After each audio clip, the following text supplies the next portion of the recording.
हम आपके सामने लाएंगे समाज के वो चेहरे जिनसे मिलती है हमको प्रेरणा, जो हमें जगाते भी हैं, बताते भी हैं कि हमको कैसे आगे बढ़ना, समाज में कैसे भागीदारी हो, ये भी समझाते हैं। हम चाहते हैं कि ये भी न्यूज आप उन विभूतियों से हर सप्ताह रूबरू करें जिन्होंने समाज में कहीं तो कहीं अपना आप हासिल। हमारा उद्देश्य साफ है कि आप विभूतियों से प्रेरणा लेकर आगे हम आपको ऐसी शख्सियत से कराएंगे रूबरू कि आप समाज में इनसे प्रेरणा लेकर आगे बढ़े।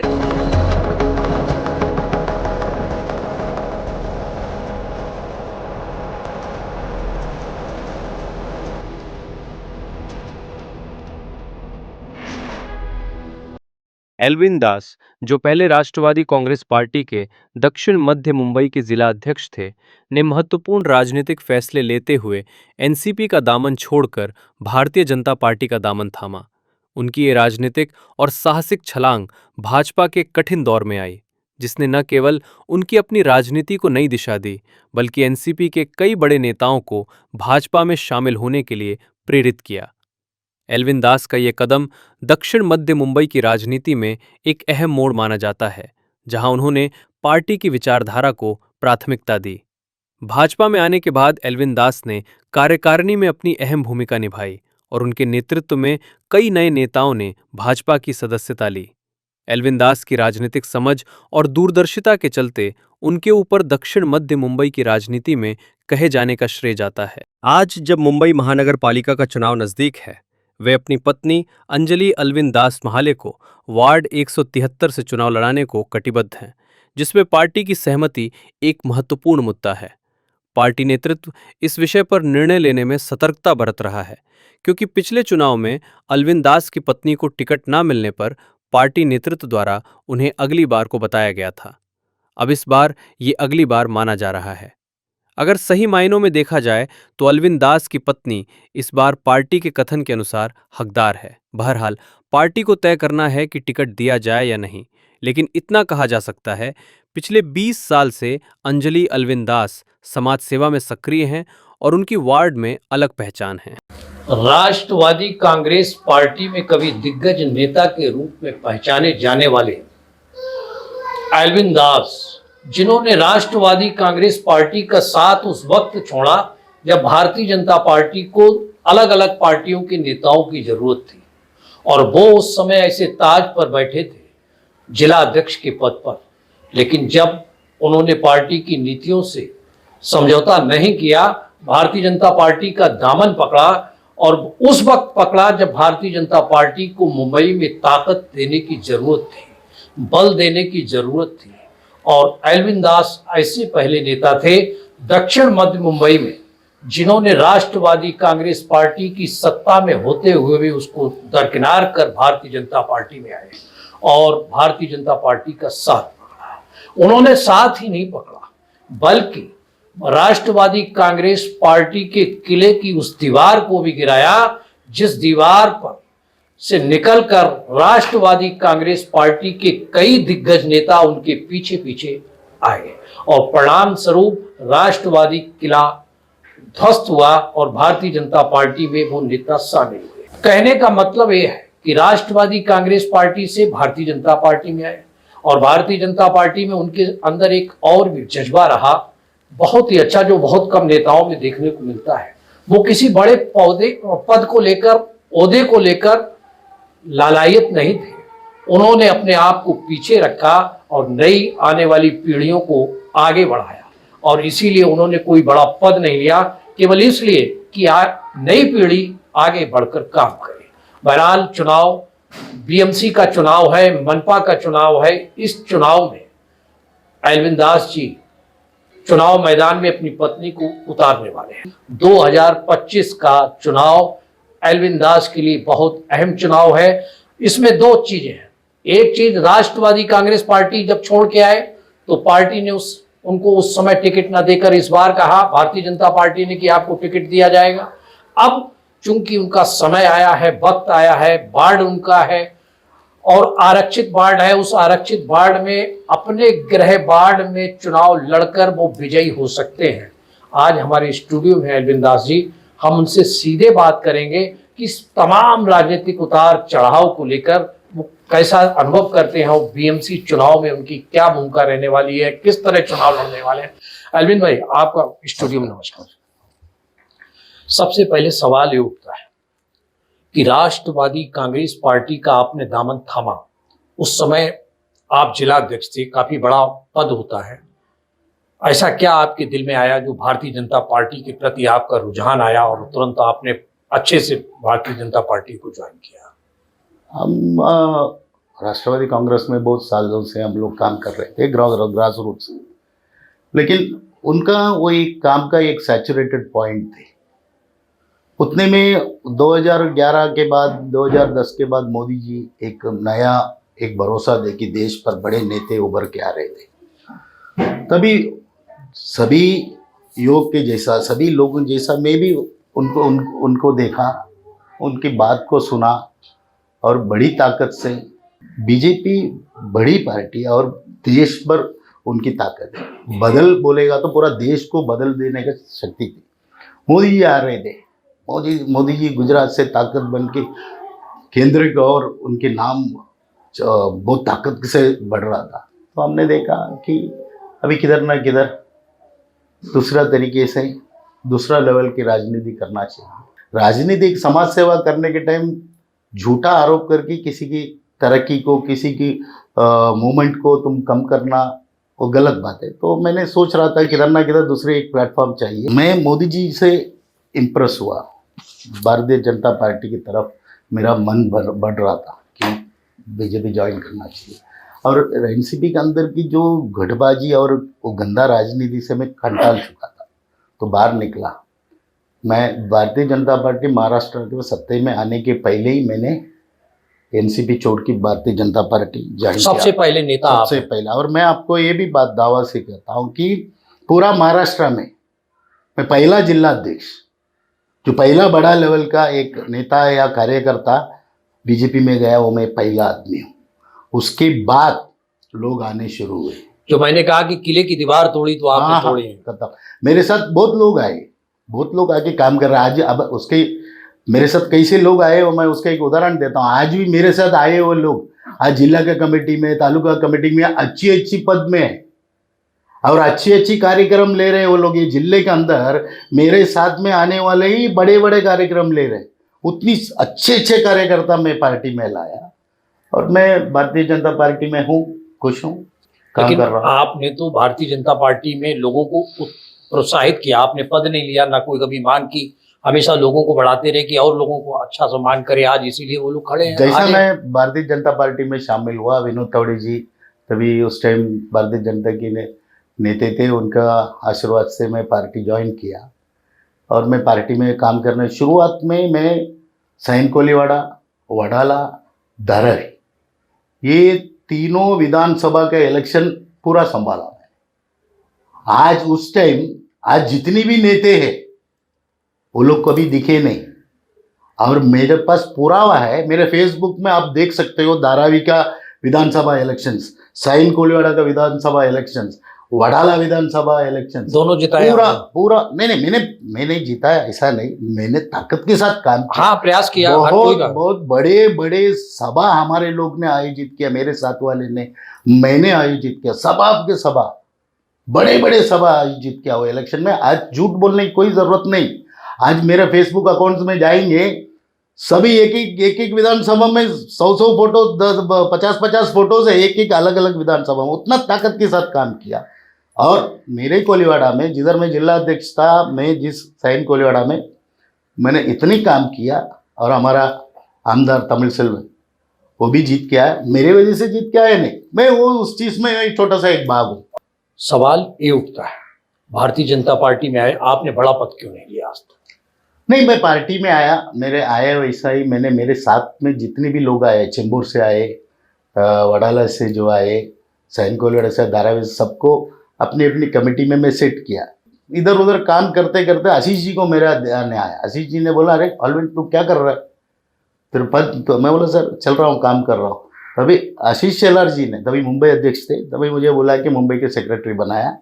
उस टाइम मैं संजय उपाध्याय के लिए मैंने ज़्यादा काम किया और मैंने 2 सभा लिए ओपनली। उधर बहुत विरोध थे क्योंकि संजय उपाध्याय हमारा समाज का एक व्यक्ति को विरोध कर रहे थे, तो तभी मुझे भी बहुत जगह से प्रेशर था तुम मत करो, लेकिन मैं पार्टी प्रधान समझा और पार्टी के लिए मैंने उधर काम किया। क्योंकि वर्तमान समय में बीएमसी का चुनाव है और इस टॉपिक में हम जानना चाहेंगे कि बीएमसी के चुनाव में हमने देखा पिछली बार भी आपने तैयारी की थी अपनी पत्नी को लेकर, क्यों आपने चुनाव, क्यों टिकट नहीं, लास्ट टाइम ऐसा है कि वो वार्ड एसी वार्ड हो चुका था, तो मैंने दूसरा वार्ड मेरे तालुका से पूछा, लेकिन ठीक है पार्टी ने निर्णय ले लिया और उस पार्टी के निर्णय को मैंने मान लिया, तो मैंने उस बात में ज़्यादा ध्यान नहीं दिया। पार्टी का काम करना वो एक इंटरेस्ट है, तो एक वफादारी की बात है।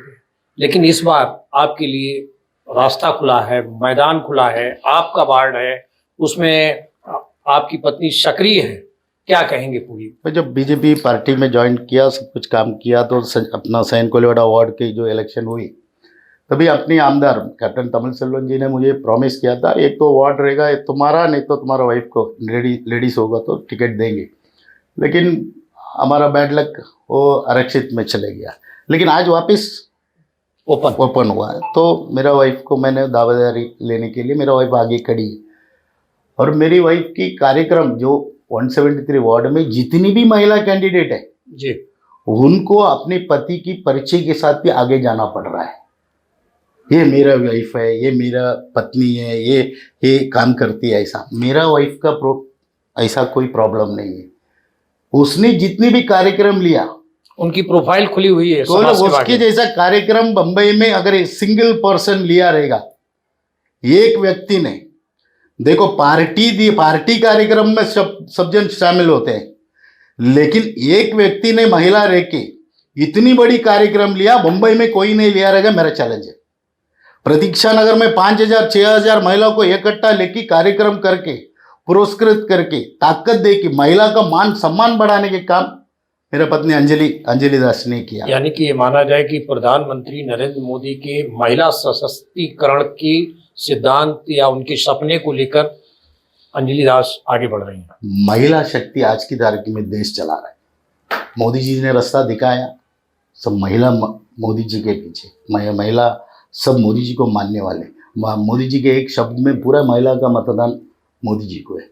वही रास्ते में वही बात देख के वही बात सुन के हम भी आए, तो वही काम किए। और मेरे दावेदार के साथ कहता हूँ, मेरा वाइफ, इसके लिए मैं झूठ नहीं बोलता हूँ, प्रोटोकॉल है, पुरावा है, सब कुछ है। उसकी जैसा कार्यक्रम ग्राउंड में 173 में अगर कोई किया होगा, पति का नहीं, खुद का सिंधु ताई सबकाल पद्मभूषण ताई, अनाथों को रक्षा करने वाला वो देवता, वो आई। हमने कितने लोग उस कार्यक्रम में, माननीय मंत्री प्रकाश मेहता आके गए थे, चीफ गेस्ट थे। दूसरा कार्यक्रम में विनोद तवड़े साहब आके वो चीफ गेस्ट बन के गए। ऐसे अनेक कार्यक्रम, राम जन्मभूमि विषय रहने दो, महिला सशक्तिकरण होने दो, डोर टू डोर कैंपेन रहने दो, मेरा वाइफ जा रही है। आज भी मार्केट का विषय होने दो, अलग अलग मंडल में, महिला मंडल में वो एकदम एक्टिव काम कर रही है। इसके लिए मेरा वाइफ का पहचान मेरे को देने की जरूरत नहीं, उसका पहचान वो इंडिविजुअल उसके पास है। कि आप पहले शख्स हैं जिन्होंने विरोधी पार्टी से आके पार्टी को बल दिया जब सत्ता में नहीं थी, क्या लगता है टिकट देगी? मेरे बोलने मतलब इतना है कि मेरा कोई प्रॉब्लम, पार्टी के क्या निर्णय, क्या सोचे, क्या थिंक मुझे पता नहीं, लेकिन महाराष्ट्र में सत्ता, बीजेपी की सत्ता आने के पहले सबसे एक ही बड़ा जिला अध्यक्ष पार्टी छोड़ के बीजेपी में आया है। 11 साल हुआ है काम कर रहा हूँ। पार्टी कभी ना कभी अपने बारे में सोचेगी, या मेरा जो करते हुए जो काम जो किया उसके बारे में सोचेगी, ऐसा अपेक्षा रखता हूँ। विश्वास भी है। आपका वार्ड 173 जिसमें आप रहते हैं, बहुत अच्छे से मालूम होगा कि यहाँ की समस्याएं क्या है।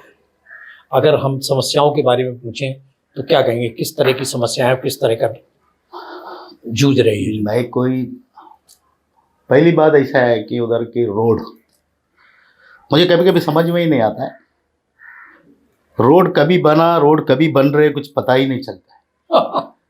मैंने जब माडा का बोर्ड मेंबर था 2007 में, मैंने एक रोड बनाया जो बीएसटी डिपो से लेके वो जो रिन्यूअल बिल्डिंग अभी जो बन रहा है उधर तक, लगभग 15 साल का ऊपर हो गए, उधर एक खड्डा नहीं है। एक खड्डा नहीं, जबकि 2 बार रोड खोदे थे कुछ केबलिंग के लिए। मैंने उसका ड्राइनेज बिजनेस, कभी उस जगह पे कोई जा नहीं सकते, मैंने वो क्लियर करके किया। लोग जॉगिंग करता है, आज गाड़ी पार्किंग बहुत जन ने किया, वो गटर मैंने बंद करके दिया, लेकिन वो रोड क्लियर है। लेकिन आज भी हमारा प्रतीक्षा नगर रोड पे क्या चमत्कार है मुझे पता नहीं चल रहा है कि कॉन्ट्रैक्टर आ रहा है, रोड डाल रहा है और दूसरा दिन रोड गया। अभी तक उधर बदलाव आना बहुत जरूरी है। प्रतीक्षा नगर गंदगी पानी की क्या स्थिति है? पानी बारिश भर गया तो बोट ले लो। बोट, अगर मैं तो ये बोल रहा हूँ कि बारिश आ गया तो बोट सर्विस शुरू कर लो। ऐसी स्थिति हाँ, है? स्थिति प्रॉब्लम क्या है, गरीब लोग है, lower middle class, lower middle class का लोग जीते हैं। उनके बारे में ध्यान देने वाला एक नेतृत्व उधर आना चाहिए। खाली मुंह पे बोले मैं अच्छा आदमी हूँ, मैं सही आदमी हूँ, ऐसा नहीं है। मैं आपको बोलता हूँ, उधर जितनी भी लोग हैं कि जो ट्रांसिट कैंप में रहते हैं, प्लेटफॉर्म में रहने वाले को कर दिया। आज एक मराठी आदमी अपनी पैसा सब बेच की, अपनी कमाई वमाई बेच की, किसी ना किसी के थ्रू वो घर लेके अपना छत बनाया। छत दिया कौन? उसमें माडा का लोग भी है ना, माडा का लोग बोला तो सरकार भी है ना। माडा में इतनी अधिकारी है, प्रॉपर्टी, तुम्हारा प्रॉपर्टी दूसरा हड़प कर रहे, तुम क्या कर रहे थे? तो सब लोग मिलकर कर रहे हैं। सो सजा खाली वो घर पे रहने वाले को क्यों सजा है? उनको अधिकृत करो, भले इलेक्शन हो इलेक्शन नहीं हो, मुझे टिकट मिल रहा है नहीं मिल रहा छोड़ दो, उनको अधिकृत करो। जो बेघर हैं, जो बना के झोपड़े में रह रहे हैं, उनको घर मिले। माडा का ट्रांसिट कैंप में रहने वाले को, अभी झोपड़े में रहने वाले को घर मिल रहा है, लेकिन माड़ा में ट्रांजिट कैंप वाले को नहीं उनको मिला। घर मिलना चाहिए, उनके नाम से मिलना चाहिए। कितने लोग रहते होंगे लोग? कम से कम 4000 के ऊपर है। और बेचारे सब मराठी लोग हैं और असमंजस की स्थिति महाराष्ट्र में। से। मराठी आदमी किधर जाएगा? मराठी आदमी क्या तमिलनाडु जाएगा? मराठी का यूपी जाएगा? और बाहर के आदमी आके यहाँ घर बनाते हैं। इधर का जो आदमी घर का अंदर गया, प्रॉपर्टी किसका है? माडा का है। माड़ा का।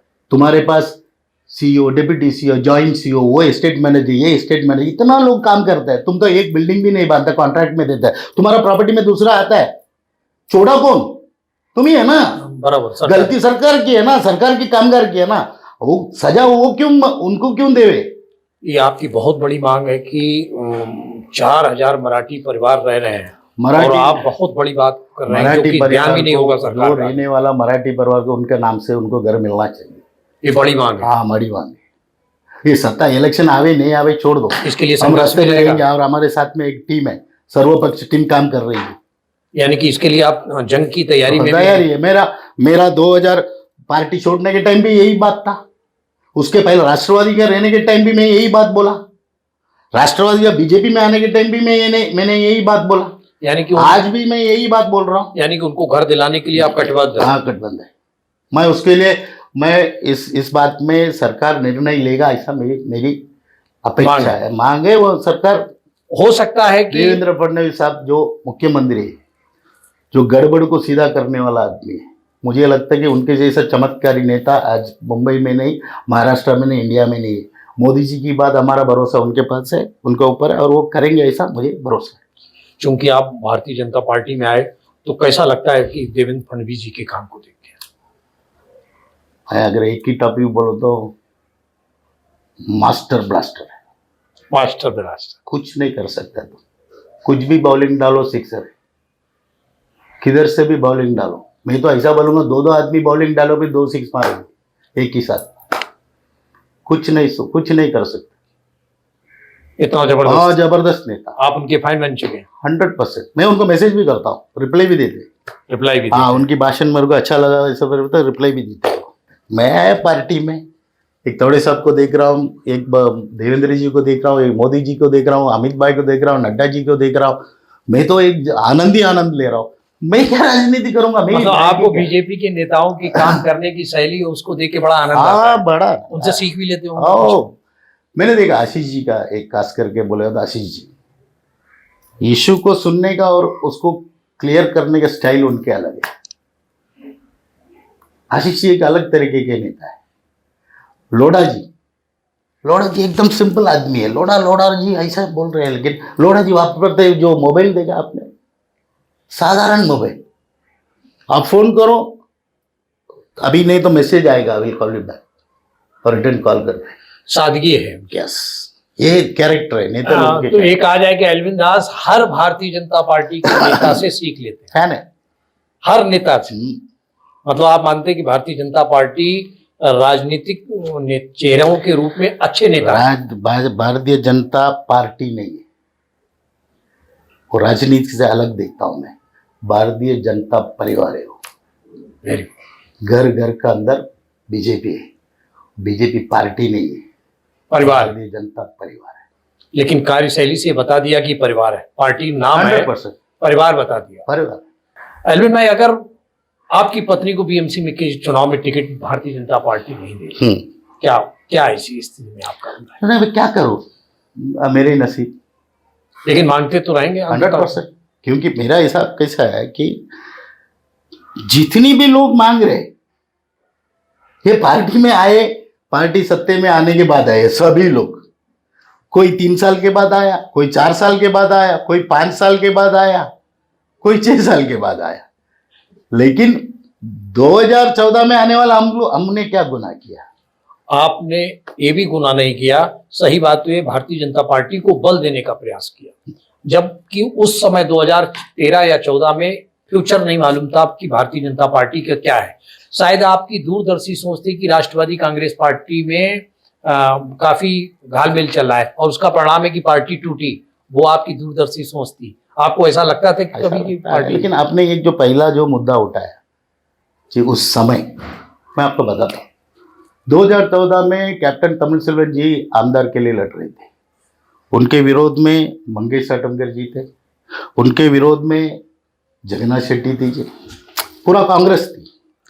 उनके विरोध में प्रसाद लाड़ी जी थे, उनके विरोध में मनोज संसेरा जी थे। लेकिन कैप्टन के साथ मैं अकेला था।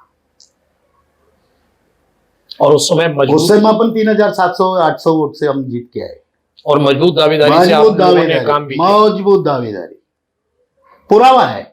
मैं ऐसा हवे में मार के चलने वाला आदमी नहीं हूँ। मैं पूरा फेसबुक के डाल के रखा हूँ, कार्यक्रम लेते ही जा रहा था। पूरी व्यवस्था में भी नेता धारावी में लेके आता है, धारावी में बड़े देश के नेता ऑल इंडिया लेवल के बीजेपी के उधर आएंगे, उनको उधर से सभा खत्म करने के बाद इधर लेके आना, इधर लेके आने के बाद वडाला लेके जाना। मैंने बड़े बड़े नेता के साथ सभा की है मैंने। इसको कहते हैं जी जान से हम भारतीय जनता पार्टी में जुटे थे।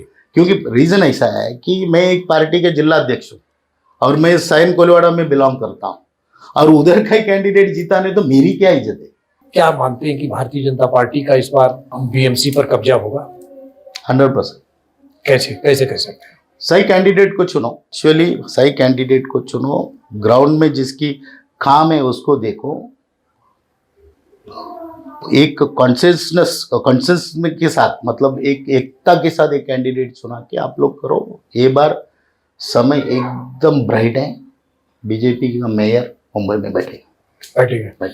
चुनाव लड़ना है तो क्या आपकी प्लान क्या है? अगर बाद में अगर आप चुनाव पार्टी टिकट दे देती है और आपका पार्टी का टिकट हो जाता है, ऐसे में आप क्या जनता के बीच क्या लेके जाएंगे? पानी में प्रॉब्लम है। क्या पानी में प्रॉब्लम? पानी में कैसा है, वाटर पाइप लीकेज, जिसमें इंटॉक्सिकेटेड पानी आता है, गंदा पानी आता है कभी कभी। रोड का प्रॉब्लम है, ड्रेनेज की प्रॉब्लम है, सुविधा बोलो तो आपको एक बात बोलता हूँ, इंफ्रास्ट्रक्चर ये बाजू खराब है, वो बाजू अच्छा है। आप ध्यान से देखो। हाँ बिल्कुल सही देखो, अभी वो बाजू देखो, अच्छे कॉलेजेस है, अच्छे सब कुछ है, सब उधर है, टॉयलेट्स भी अच्छे है। ये बाजू देखो सब खराब है। स्लम्स इतना है इधर, स्लम्स का रीडेवलपमेंट होना चाहिए। क्या करने वाले हैं इसको लेकर? मेन चीज ऐसा है कि ये बाजू का जो रोड्स है, इंफ्रास्ट्रक्चर ठीक करना चाहिए, अच्छी अच्छी सुविधा देना चाहिए। एंड ये जो लॉ एंड ऑर्डर सिचुएशन, यानी लॉ एंड ऑर्डर भी देखना चाहिए। नगर सेवक मतलब क्या गटर बिटर देखने के लिए नहीं है, बिजली देखने के लिए नहीं है। ड्रग्स, गुंडागर्दी, दमदाटी, चोरी, ये सब देखने का। नगर सेवक, जनता खुश रहना चाहिए, सुरक्षित रहना चाहिए, तो ये सब आएगा। इलेक्ट्रिसिटी से लेके सब प्रॉब्लम इधर है। ये सब आगे जाके खड़ा रह के बात करना पड़ेगा। ये मेरा जनता है, इधर एक तुम्हारा गंदा कारनामा चलना नहीं चाहिए, ऐसा बोलने वाला एक नगर सेवक। कौन सा नगर सेवक गटर बनाता है? कौन सा नगर सेवक नट टाइट करता है? वो सब है। तेरे को करना है, बताना है, ये गलत है, ये गलत है, आवाज के साथ बोलना चाहिए, ये गलत है, वैसा काम होना चाहिए। कल एक लड़की घर से जाएगी, काम पे जाएगी, रिटर्न आने के लिए सुरक्षित आना चाहिए। इसका अभाव है पूरी तरह से। 100% हम उसके लिए लड़ेंगे, हर चीज के लिए लड़ेंगे। खाली वो तो पानी दे देंगे, गटर साफ करेंगे, रोड डालेंगे, रोड डाला, रोड को चेक करो,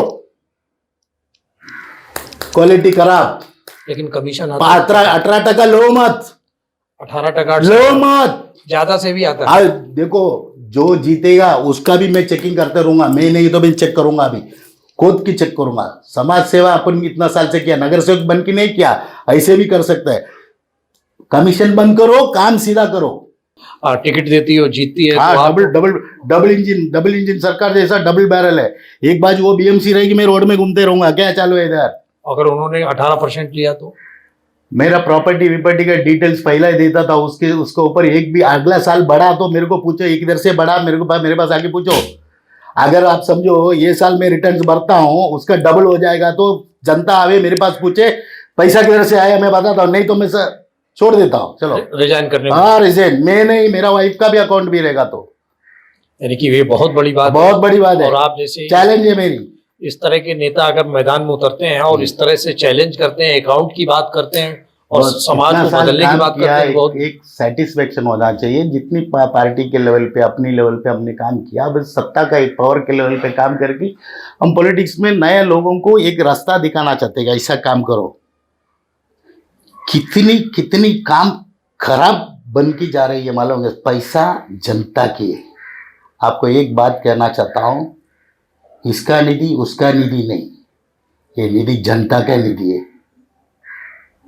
पहले ये सब चेंज करूंगा मैं, जनता का निधि को मैं इस्तेमाल कर रहा हूं। इसका निधि इसका नहीं, कौन घर पे इसकी पैसा डाल रहे?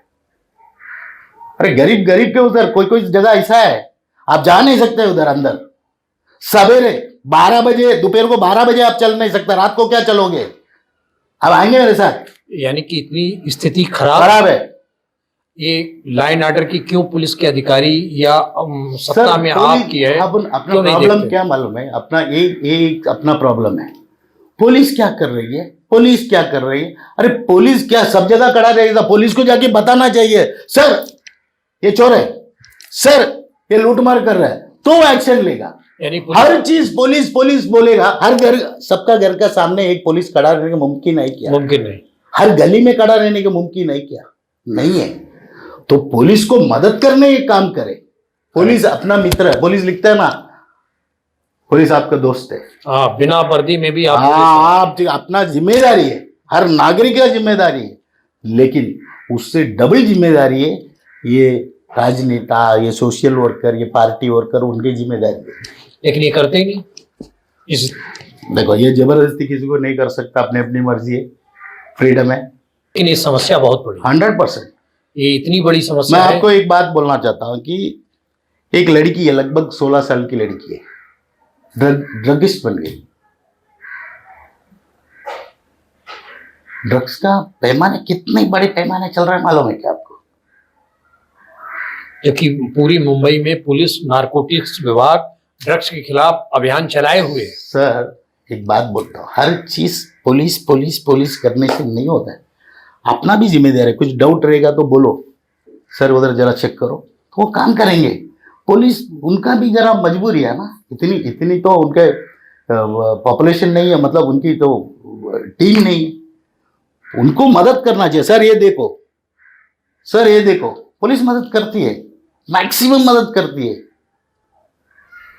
बार पुलिस को ब्लेम करना ये पहला बंद करो, पहला कंप्लेंट करने की हिम्मत रखो, लोगों के लिए खड़ा रहने की हिम्मत रखो।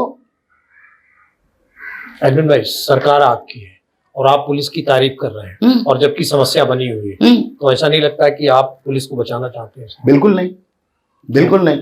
वडाला टीटी जैसा एरिया में स्लम्स कितनी है, कितनी गैंगस्टर्स है, क्या क्या कर रहे हैं पुलिस?